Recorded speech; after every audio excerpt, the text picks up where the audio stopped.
Hello বন্ধুরা, সবাইকে স্বাগত জানিয়ে আরেকটা ব্লগ। দেখুন, আজকে আমি বানাবো সুজির ল্যাংচা। দেখুন কিভাবে বানাই। এই দেখুন, দারুণ লাগবে। আপনারা ঘরে বানিয়ে খেয়ে দেখবেন। সুজি দিয়ে ল্যাংচা দারুণ লাগে। আর ল্যাংচা খেতে তো নিশ্চয়ই সবাই ভালোবাসেন। আমারও খুব ইচ্ছা করলো, আমিও বানিয়ে ফেললাম। দেখুন কিভাবে বানাই, পুরো রেসিপিটাই আমি দেখাচ্ছি। এই দেখুন, একটু উষ্ণ জলের মধ্যে না আমি আমুল দুধ গুলে নিলাম, গুঁড়ো দুধ। এই যে 50 গ্রাম দুধ দিয়ে আমি এটাকে আমি গুললাম, দুধটা করলাম। এবারে ঘি দিয়ে দিলাম কড়াইয়ের মধ্যে, দিয়ে আমি সুজি দিয়ে দিলাম, দিয়ে ভালো করে লাল লাল করে ভেজে নিতে হবে সুজিটা। আমি এই যে 2টো প্যাকেট দিয়েছি, 400 সুজি। আপনারা যেমন খাবেন তেমন দেবেন। 200 সুজিরও অনেকগুলোই হবে।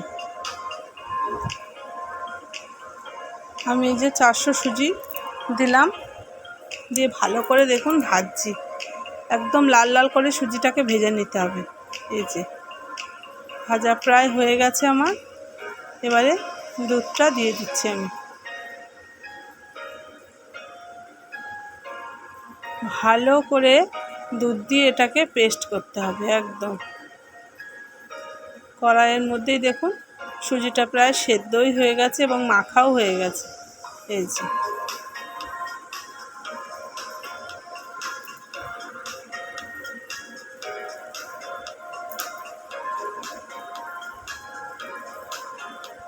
ভালো করে আমি পেস্ট করে নিচ্ছি।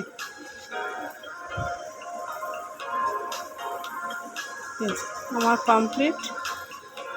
গ্যাসটা আমি অফ করে দিলাম, দিয়ে একটু ভালো করে করে নিচ্ছি। এই যে এবার ঠান্ডা করতে দেবো, একটু ঠান্ডা না হলে তো মাখতে পারবো না। এই যে আমি বেকিং পাউডার দিয়ে দিলাম 1 চামচ, গুঁড়ো দুধ দিয়ে দিলাম 2 চামচ, আর ময়দা দিচ্ছি একটু, আর এলাচের গুঁড়ো দিয়ে দিলাম। সব কিছু দিয়ে এই দেখুন ভালো করে এবারে আমি সুজিটা মাখবো। এই সমস্ত উপকরণগুলো দিয়ে এই যে আমার মাখা প্রায় কমপ্লিট। এই দেখুন কি সুন্দর হয়ে গেছে। এবার আমি চিনি দিয়ে শিরাটা বানিয়ে নেব। এই দেখুন আমি 400 চিনি দিয়েছি, দিয়ে এই জলটার মধ্যে দিলাম আপনার এলাচ দিয়ে দিলাম, কতগুলো এলাচও দিয়ে দিলাম, তাহলে ভালো হবে, সেন্ট হবে এলাচের। হাতে একটু ঘি মাখিয়ে নিচ্ছি, তাহলে এগুলোকে থালাতেও মাখিয়ে দিচ্ছি, তাহলে এঁটে যাবে না, একটার সাথে একটা জড়াবে না। এবার আমি ল্যাংচার এগুলো বানাবো। দেখুন এই যে গোল গোল করে ল্যাংচার শেপগুলো আমি বানিয়ে নিচ্ছি একটা একটা করে।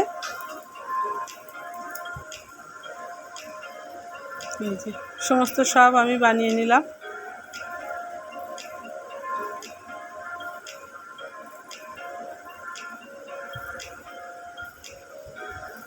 এখনো কিছুটা বাকি আছে, চলছে বানানো।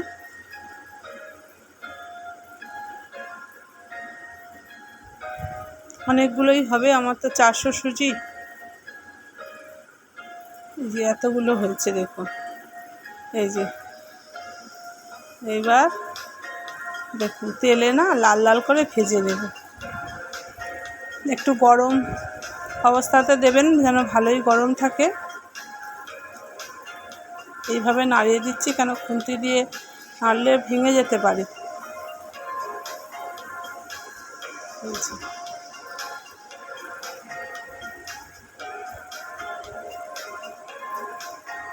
প্রায় কালার চলে এসছে দেখুন। এই দেখুন কি সুন্দর কালারটা এসছে, বেশ ভাজা হয়ে গেছে এগুলো।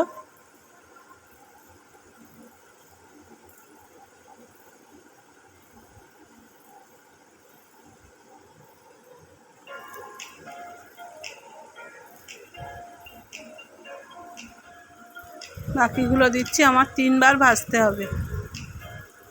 একটু এরকম ফ্ল্যাট করাতে ভাজলে না ভালো হয়, অনেকগুলো করেই ভাজা যাচ্ছে।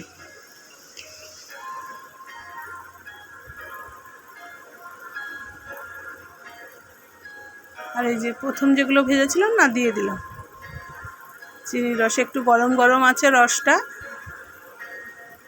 দিয়ে দিলাম। যে এই ভাজাগুলো চলছে,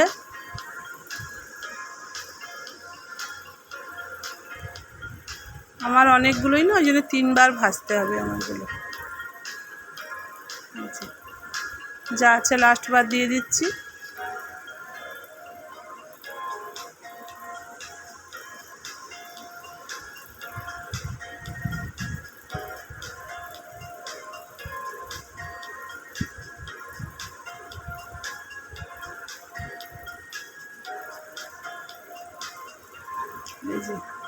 এই দেখুন প্রথমগুলোই কতটা ফুলে উঠেছে।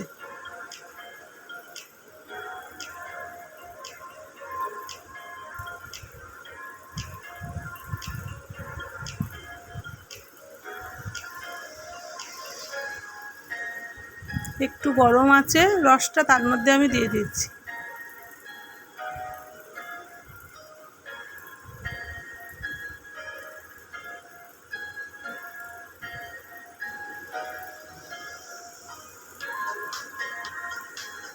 এইভাবে আমি সব ভেজে নিলাম, নিয়ে এই যে দিয়ে দিলাম। এই দেখুন কি দারুণ ফুলে গেছে, দেখুন খুব বেশি দেয়নি, 8 ঘন্টার মধ্যেই ফুলে গেছে আমার।